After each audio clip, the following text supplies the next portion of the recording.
اللہ الرحمن الرحیم الحمد للہ الواحد الغفار والصلاة والسلام علی النبی الشاہد المختار وعلی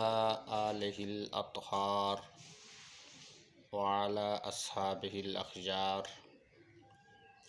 اما بعد فاعوذ باللہ من الشیطان الرجیم بسم اللہ الرحمن الرحیم یا ایہا الذین آمنوا ادخلوا فی السلم کافہ صدق اللہ العظیم و صدق رسولہ النبی الکریم الصلاۃ والسلام علیک یا سیدی یا رسول اللہ الصلاۃ والسلام علیک یا سیدی یا حبیب اللہ الصلاۃ والسلام علیک یا سیدی یا خاتم النبیین وعلی آلک و اصحابک یا سیدی یا رحمت للعالمین۔ پیغام کتاب و سنت کا ہم سب کو سنانے نکلے ہیں سوئے ہوئے جو غفلت میں ہم ان کو جگانے نکلے ہیں۔ جب سے ہم نے اسلامی تعلیمات کو چھوڑا ہے، قرآن اور سنت سے لا تعلقی اختیار کی ہے، تب سے آل اسلام تزلزل کا شکار ہیں۔ آج ہر بندہ اپنی سوچ، اپنی فکر، اپنا نظریہ اور نقطہ نظر، اپنی طرز زندگی، طرز عمل دوسرے پر مسلط کرنا چاہتا ہے، اور وہ یہ امید رکھتا ہے کہ لوگوں کی وہی سوچ ہو، وہی فکر ہو، لوگوں کا وہی نظریہ اور نقطہ نظر ہو، اور لوگوں کی وہی طرز زندگی اور طرز عمل ہو جو میری سوچ ہے، میری فکر ہے، میری طرز زندگی اور طرز عمل ہے، میرا نقطہ نظر ہے اور میرا نظریہ ہے۔ اب جو لوگ اس کی امید پر پورے اتر آئیں، اس کے نزدیک وہ پکے مسلمان اور پکے سنی ہیں، اور جو اس کی سوچ سے، اس کی فکر سے، اس کے نظریے سے، اس کے نقطہ نظر سے، اس کی طرز زندگی اور طرز عمل سے اختلاف کرے تو اس کے نزدیک نہ صرف وہ دائرۂ اہل سنت سے خارج ہے، بلکہ وہ انہیں مسلمان بھی اور صاحب ایمان بھی تصور نہیں کرتا۔ یاد رہے کہ تمام افراد، خواہ کوئی کسی تحریک کا امیر ہے یا کسی جماعت کا سربراہ ہے، وہ شریعت کے تابع ہے، شریعت کسی کے تابع نہیں۔ چاہے کوئی کتنی بڑی شخصیت ہے، وہ شریعت کی تابع ہے، شریعت اس کے تابع نہیں ہے۔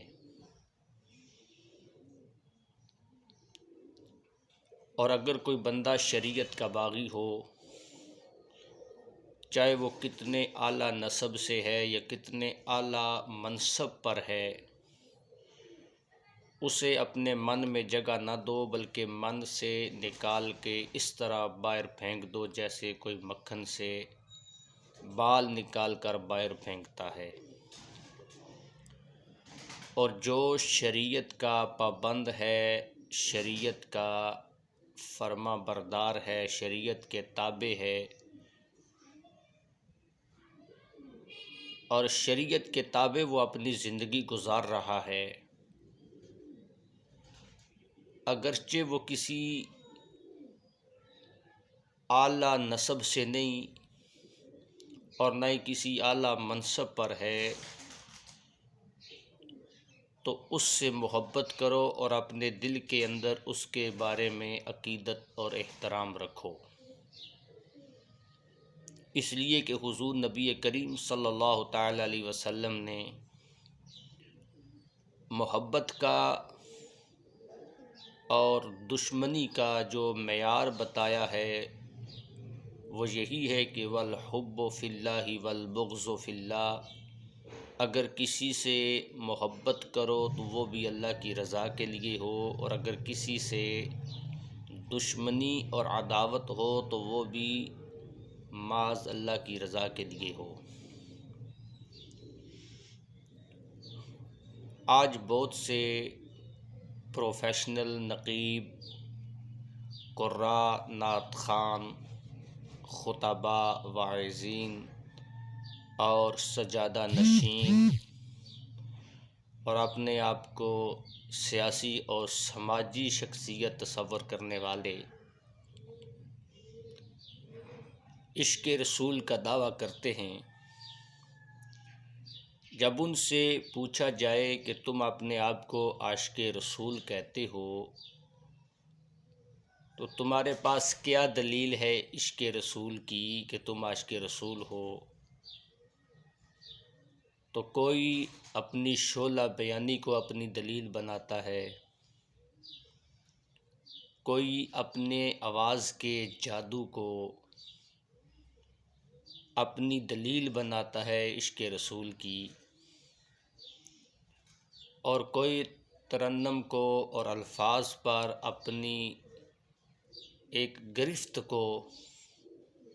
دلیل بناتا ہے عشق رسول کی، اور بعض سجادہ نشین اپنے نسب کو دلیل بناتے ہیں کہ ہم عاشق رسول ہیں، بعض مالدار مال کو، بعض سیاسی احباب اپنے اقتدار کو عشق رسول کی دلیل بناتے ہیں۔ یاد رہے کہ جو بھی نقیب، جو بھی نعت خواں، جو بھی قاری قرآن، کوئی بھی خطیب اور واعظ اور کوئی بھی سجادہ نشین، کوئی بھی سیاسی اور سماجی شخص عشق رسول کا دعویٰ کرے مگر ہو شریعت کا باغی، تو وہ اپنے دعوے کے اندر جھوٹا ہے، اس لیے کہ شریعت محمدی کا باغی کبھی عاشق رسول نہیں ہوتا، چاہے وہ کتنے بھی دعوے کر لے۔ آج ہماری محافل کا یہ حال ہے کہ جب کوئی نعت خوان آتا ہے جس کے چہرے پر بھی حضور کی شریعت نظر نہیں آتی، اس کے وجود پر بھی یعنی لباس بھی شریعت کے مطابق نہیں ہوتا،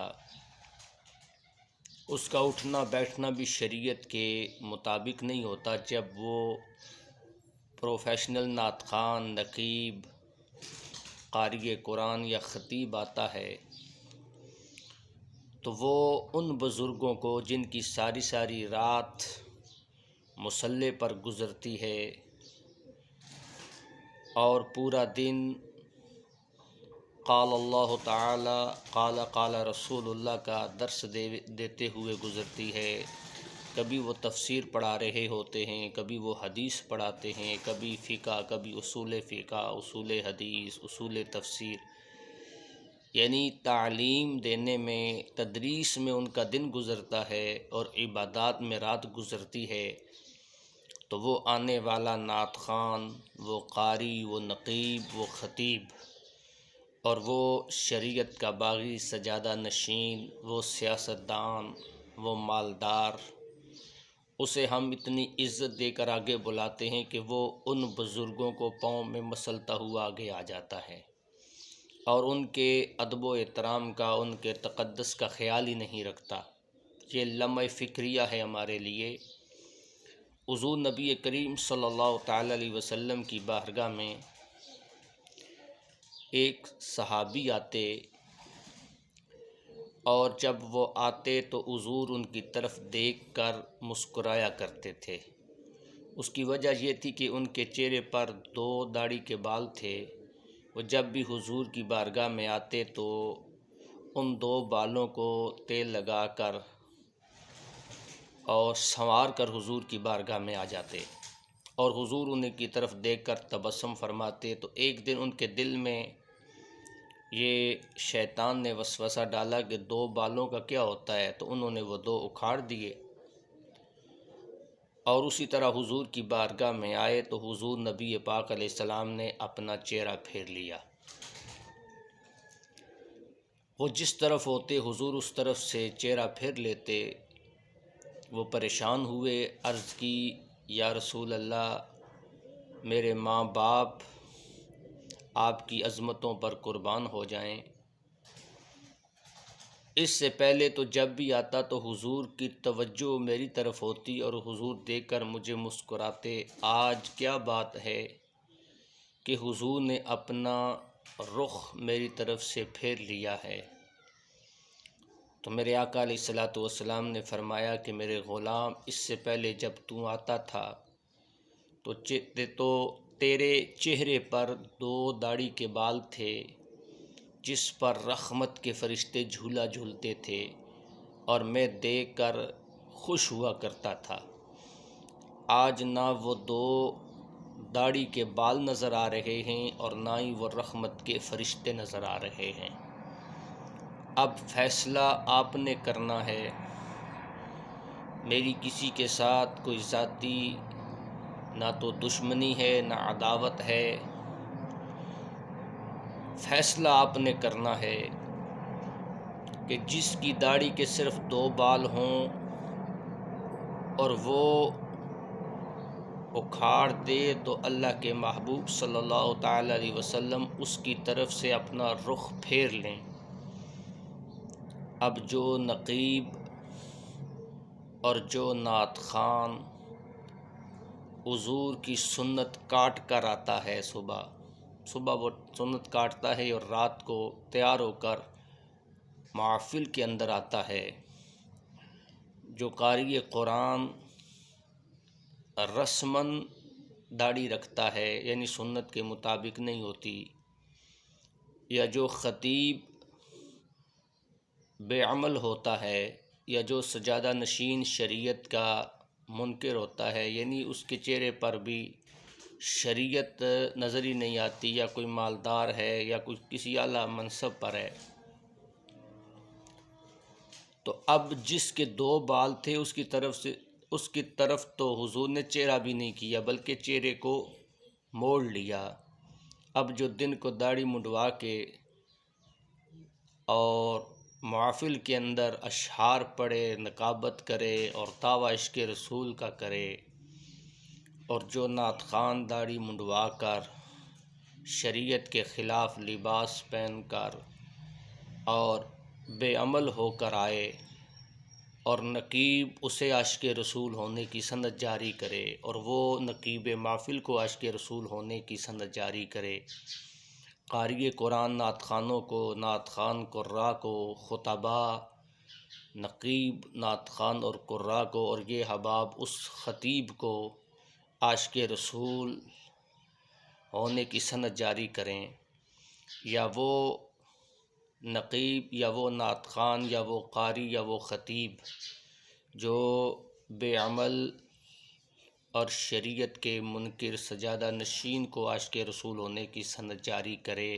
یا کسی مالدار کو مال کی وجہ سے یا کسی شخص کو مسند اقتدار پر ہونے کی وجہ سے عشق رسول کی سند جاری کرے، وہ خود عاشق رسول نہیں ہے، وہ اپنے دعوے میں جھوٹا ہے، تو اس کی دی ہوئی سند کیسے قابل حجت ہو سکتی ہے؟ لہٰذا صدائے حق کے تمام دیکھنے والوں کو میں یہ دعوت فکر دوں گا کہ اس پیغام کو عام کریں، اور جو نعت خوان، جو قراء حضرات، جو نقیبان محفل اور جو سجادہ نشین خطبا واعظین شریعت کے منکر ہیں، میں ہاتھ جوڑ کر ان سے گزارش کروں گا کہ آؤ شریعت محمدی کے پابند بن جاؤ، پھر تمہاری یہ نعت تمہارے لیے عبادت بن جائے گی، یہ تمہاری قرات تمہارے لیے عبادت بن جائے گی، یہ تمہارا شعلہ بیانی کے ساتھ اشعار پڑھنا، حضور کا ذکر کرنا، توحید، اصحاب اور آل بیت کا ذکر کرنا عبادت بن جائے گا، تمہارا یہ احادیث پڑھنا، یہ قرآن پڑھنا، لوگوں کو وعظ و نصیحت کرنا تمہارے لیے عبادت بن جائے گا، اور سجادہ نشین جب شریعت کے پابند ہوں گے تو تمہارے ماننے والے تمہیں دیکھ کر شریعت کے پابند ہو جائیں گے، اور تمہیں حضور کی سنت زندہ کرنے کا ثواب جو ہے وہ عطا کیا جائے گا۔ اور جو مالدار حضور کی شریعت کا پابند ہو کر جب وہ مال نعت خوانوں کو دے گا، خطباء کو دے گا، تو وہ اس کے لیے ذریعہ نجات بنے گا۔ لہٰذا یہ دعوت فکر ہے، دعا ہے کہ اللہ رب العزت اس پیغام حق پر ہم سب کو عمل کی توفیق عطا فرمائے، اور ہمارا خاتمہ ایمان پر فرمائے، اور جب ہمارے جسم سے روح کا پرندہ اڑنے لگے تو ہماری نگاہوں کے سامنے پھر حضور کا جلوہ ہو، اور ہماری زباں پہ ہو اشہد ان لا الہ الا اللہ وحدہ لا شریک لہ واشہد ان محمدا عبدہ ورسولہ۔